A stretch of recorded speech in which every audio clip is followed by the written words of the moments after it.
നമസ്കാരം. ചാനൽ 91 ന്യൂസിലേക്ക് സ്വാഗതം. മലയാള സിനിമയിലെ ഏറ്റവും ശ്രദ്ധേയമായ ഒരു ചിത്രമായിരുന്നു നാടോടിക്കാറ്റ്. മോഹൻലാൽ ശ്രീനിവാസൻ ടീം ദാസനും വിജയനുമായി ഒരു ചിരിച്ചിന്തപ്പടം.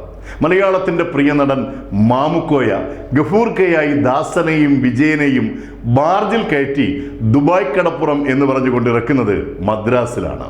നമ്മെ ധാരാളമായി ചിരിപ്പിച്ച ഈ സിനിമയിലെ കോമഡി രംഗങ്ങൾ ഇപ്പോഴും നമ്മൾ കണ്ടുകൊണ്ടേയിരിക്കുന്നു. എനിക്ക് അങ്ങനെ പഠിച്ചാണ്ട് കൃപ്പുകൊണ്ട് ഒരു തട്ടുമുട്ടില്ലാണ്ട് നമ്മൾ ദുബായ് കടപ്പുറത്തെത്തിക്കണേ. ഇപ്പോൾ ഈ സിനിമാ കഥ പറയാൻ കാരണം പ്രവാസി മലയാളികൾ ആകാംക്ഷയോടെ കാത്തിരുന്ന യാത്രാ കപ്പൽ സർവീസ് ഉടൻ പ്രാബല്യത്തിൽ വരും.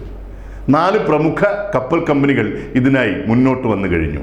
വിഴിഞ്ഞം, കൊല്ലം, ബേപ്പൂർ, അഴീക്കൽ തുറമുഖങ്ങളിൽ നിന്ന് ഗൾഫിലേക്ക് യാത്രാ കപ്പൽ സർവീസ് നടത്താൻ താൽപ്പര്യമുള്ള കമ്പനികളിൽ നിന്നും കേരള മാരിടൈം ബോർഡ് താൽപ്പര്യപത്രം ക്ഷണിച്ചിരുന്നു.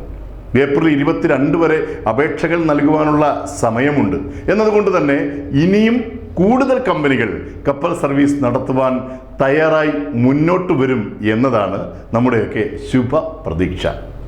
സീസണുകളിൽ ഗൾഫിൽ നിന്ന് കേരളത്തിലേക്കുള്ള വിമാനയാത്രാ നിരക്ക് 2 ഇരട്ടിയിലധികം വർദ്ധിപ്പിച്ച് വിമാന കമ്പനികൾ യാത്രക്കാരെ കൊള്ളയടിക്കാറുണ്ട്. അതിൽ നിന്ന് വലിയ ആശ്വാസമായി മാറും ഈ കപ്പൽ യാത്ര.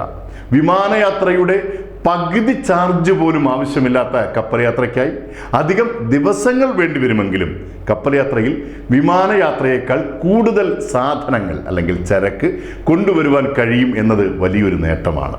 ചെലവഴിക്കാൻ കുറച്ച് ദിവസങ്ങൾ ഉണ്ടെങ്കിൽ കുറഞ്ഞ നിരക്കിൽ ഒരു ഗംഭീര കടൽ യാത്ര നടത്താം. News desk, channel 91.